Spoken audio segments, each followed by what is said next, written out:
Argument. An argument is an assertion that a given set of proposition P1 to Pn called premises yield another proposition Q called conclusion. It is denoted by this. Argument में एक से ज़्यादा propositions का set हम लेंगे और ये जो सेट हमने लिया है ये प्रीमिसेस कहलाएगा और ये सारी प्रोपोजिशंस मिलके एक नई प्रोपोजिशन हमें देंगी। तो ये जो नई प्रोपोजिशन है ये कंक्लूजन कहलाएगी। तो इसे हम कहते हैं आर्गूमेंट। वैलिड आर्गूमेंट और logical argument. An argument is said to be valid if Q is true whenever all premises are true। यानी ये P1 से Pn ये सारी ट्रू हों और Q भी ट्रू हो जाए तो इस आर्गूमेंट को हम कहेंगे ये वैलिड आर्गूमेंट है। और ये आर्गूमेंट फाल्स ही होगा if this argument is not valid, यानी अगर ये वैलिड नहीं है तो फिर ये फाल्स ही कहलाएगा। एग्जाम्पल देखें, ये पी क्यू स्टेटमेंट्स है और P इम्प्लाइज Q, ये हमारे पास टेबल गिवन है। अब हमने जो आर्गूमेंट लिया है इसमें प्रीमिसेस जो ली हैं वो हैं P और P इम्प्लाइज Q और जो कंक्लूजन है वो Q है। ये दोनों प्रीमिसेस हो गई और ये Q है, ये कंक्लूजन। अब देखें रो 1 के अंदर P और P इम्प्लाइज Q ये दोनों ट्रू हैं, यानी प्रीमिसेस ट्रू हो गई और ये जो कंक्लूजन है ये भी ट्रू है, तो इसलिए ये जो आर्गूमेंट है ये वैलिड होगा। और एक और डिफरेंस देखें, ये जो हमने आर्गूमेंट लिया है इसमें ये P और P इम्प्लाइज Q ये दो प्रीमिसेस हैं, ये सिर्फ रो 1 में ही दोनों ट्रू हैं, ठीक है, ये P और P इम्प्लाइज Q। इसके अलावा किसी और रो में ये वाली दोनों ट्रू नहीं है, ठीक है, तो इसलिए ये आर्गूमेंट वैलिड है।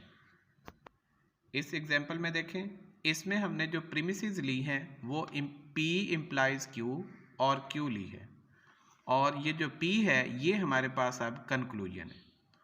तो अब देखें P इम्प्लाइज Q और Q ये रो 1 में दोनों ट्रू हैं और रो 3 इसमें भी दोनों ये ट्रू हैं, ठीक है, रो 1 में भी ये दोनों प्रीमिसेस ट्रू और रो 3 में भी दोनों प्रीमिसेस ट्रू, लेकिन रो 3 के अंदर जो हमारे पास कंक्लूजन है ये फॉल्स है।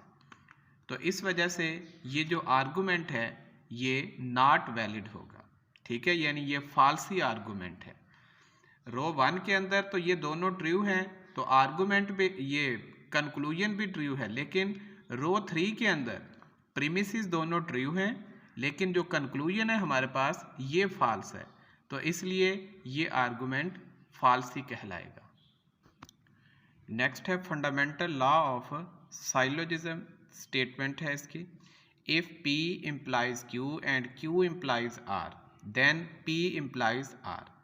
यानी ये P इम्प्लाइज Q एक प्रीमिसेस बन गई, Q इम्प्लाइज R ये सेकंड प्रीमिसेस बन गई और ये जो P इम्प्लाइज R है ये हमारे पास कंक्लूजन है। अब हमने शो करना है कि ये जो आर्गूमेंट हमने लिया है ये वैलिड आर्गूमेंट है। अब देखिए हमारे पास 3 स्टेटमेंट्स हैं P Q R, तो अगर 2 स्टेटमेंट हों तो फिर हमारे पास जो पॉसिबल रिलेशन बनते हैं वो 4 बनते हैं, 2⁻², 4। अब ये 3 हैं तो अब हमारे पास जो टोटल पॉसिबिलिटी बनेंगी वो 2⁻³ बनेंगी, यानी 8।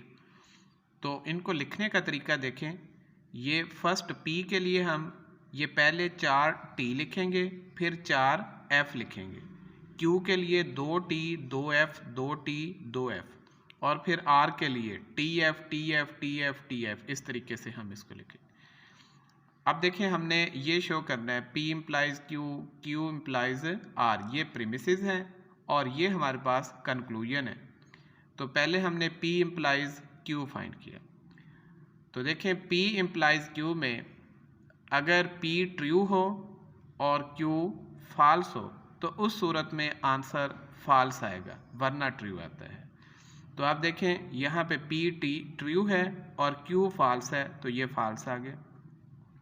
फिर यहाँ पे भी P ट्रू Q फॉल्स है तो ये फॉल्स आ गया, बाकी सारे ट्रू आ गए। ऐसे ही Q इम्प्लाइज R, इसमें Q ट्रू होगा और R फॉल्स होगा, तो उस सूरत में आंसर F आएगा।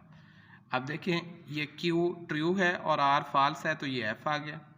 यहाँ पे Q ट्रू है, R फॉल्स है तो ये F आ गया। अब देखें P implies Q, P implies Q, इसमें P ट्रू R फॉल्स तो आंसर F आएगा। P ट्रू है, R फॉल्स है तो ये F आ गया। ये भी देखें P ट्रू है, R फॉल्स है तो ये F आ गया, बाकी सारे ट्रू आएंगे। अब चेक करना है कि क्या ये आर्गूमेंट वैलिड है। तो देखें ये जो दो प्रीमिसेस हैं, जब ये दोनों ट्रू होंगी तो ये जो कंक्लूजन है ये भी ट्रू होना चाहिए, फिर ये आर्गूमेंट वैलिड होगा। अब देखिए यहाँ पे ये दोनों ट्रू हैं रो 1 में, तो ये कंक्लूजन भी ट्रू है। इसके अलावा देखें यहाँ पे ये दोनों ट्रू हैं, कंक्लूजन भी ट्रू है। यहाँ पे ये दोनों ट्रू हैं, कंक्लूजन भी ट्रू। यहाँ पे दोनों ट्रू, कंक्लूजन भी ट्रू। यानी जिस रो में दोनों प्रीमिसेस ट्रू हैं वहाँ पे कंक्लूजन भी ट्रू है, तो इसलिए ये वाला आर्गूमेंट वैलिड है। अब देखें ये आर्गूमेंट वैलिड है, P इम्प्लाइज Q और Q implies R, give P implies R।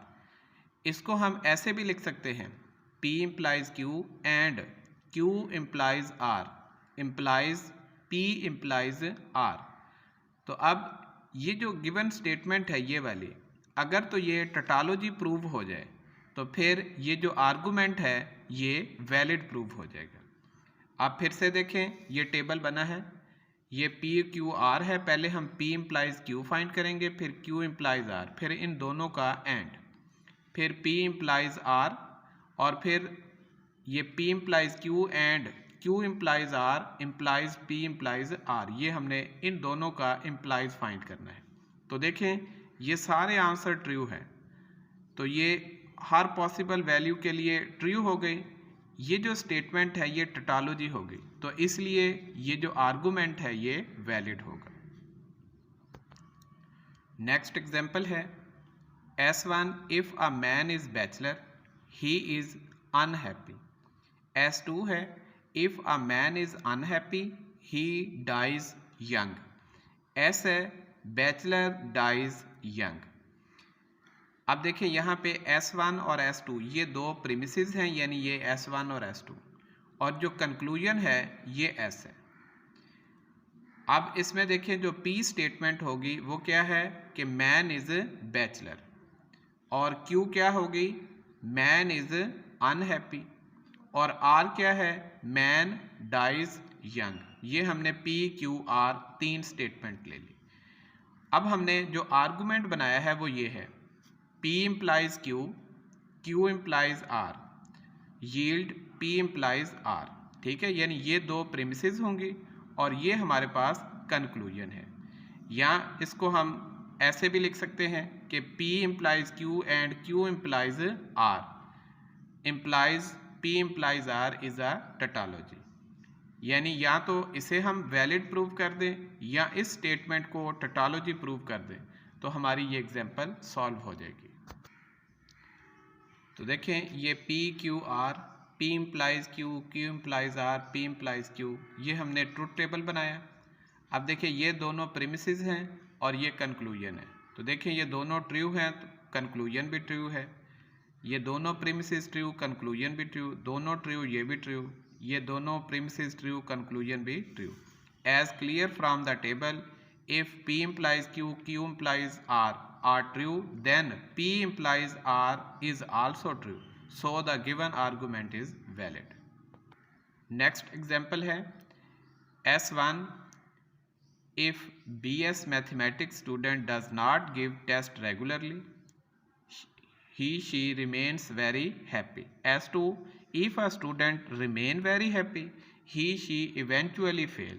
S if a BS mathematics student does not give test regularly, she eventually fail. अब ये हमारे पास तीन स्टेटमेंट्स हैं, S1 और S2 ये हमारे पास प्रीमिसेस हैं और ये जो S है ये कंक्लूजन है। अब हमने P Q R लेट करना है। P इक्वल है BS mathematics student does not give test regularly, Q है he she remain very happy, और R है ही शी इवेंचुअली फेल। अब इसका हमने ट्रूथ टेबल बनाना है और इसे वैलिड प्रूव करना है। P implies Q, Q implies R, give P implies R। अब ये एक आर्गूमेंट है, इसे वैलिड प्रूव करेंगे। तो देखिए इसका भी हम ट्रूथ टेबल बनाएंगे। ये P Q R आ गया, P implies Q, Q implies R और P इम्प्लाइज R। अब इस टेबल से क्लियर है कि if P implies Q, Q implies R are true, then P implies R is also true, so the given argument is valid argument.